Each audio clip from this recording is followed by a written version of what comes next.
আসসালামু আলাইকুম ভিউয়ার, সবাই কেমন আছেন? আশা করি সবাই ভালো আছেন। রিপন ক্লাস ইউটিউব চ্যানেল, এটাকে আপনার সাবস্ক্রাইব করবেন, লাইক কমেন্ট শেয়ার দেবেন। আর ভিডিওতে বেশি এতে আমি উৎসাহিত হই। রিপন ক্লাস হচ্ছে আমার ফেসবুক পেজ, ওটাকে আপনারা ফলোতে রাখবেন।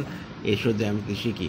তাহলে জ্যামিতি শিখি হবে সমবাহু ত্রিভুজের ক্ষেত্রফল। সমবাহু ত্রিভুজের ক্ষেত্রফল বাহুর দৈর্ঘ্য এ হলে ক্ষেত্রফল √3/4 a স্কয়ার বর্গ একক। এই হচ্ছে এ বি সি, একটা ত্রিভুজ সমবাহু, মানে তিনটি বাহু হচ্ছে সমান। সমদ্বিবাহু, যে ত্রিভুজের দুইটি বাহু সমান অপরটি অসমান তাকে সমদ্বিবাহু বলে। এইটা সমান, A B R A C সমান। চিত্রে এ বি সি একটি সমদ্বিবাহু। এই ত্রিভুজে এ বি সমান সমান বাহু বিপরীত কোণগুলো সমান হয়। A B A C, A B বাহুর কোণ বিপরীত কোণ হচ্ছে কোণ এসি। এইটা হচ্ছে সমান। এসি বাহুর বিপরীত কোণ হওয়ায় এসি সমবাহু ত্রিভুজের দুইটি মধ্যমা দৈর্ঘ্য সমান থাকে। সমদ্বি ত্রিভুজের সমবর্ধিত কোণ উত্তর কোণ দ্বারা স্থূলকোণ হয়। শিরোকোণের সমদ্বিখণ্ডক ভূমির লম্ব দ্বিখণ্ডিত হয়।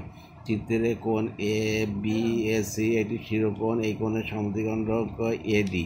ভূমি বিসির ওপর লম্ব এডি, লম্ব বিসি। সমদ্বিবাহু ত্রিভুজের ক্ষেত্রফল এ বি সি। সমদ্বিবাহু ত্রিভুজ সমান বাহু এ বি সি এ, অসমান বাহু বি। ক্ষেত্রফল হচ্ছে অসমান বাহু ইন্টু 4 ইন্টু সমবাহু ত্রিভুজ হচ্ছে b/4 a square minus b square. বিষমবাহু, যে ত্রিভুজের কোনো বাহু সমান নয় তাকে বিষমবাহু বলা হয়। এটা কোনো সমান নয়। এ বি সি একটি বিষমবাহু। এই ত্রিভুজে এ বি সমান নয় এ সি সমান। ধন্যবাদ।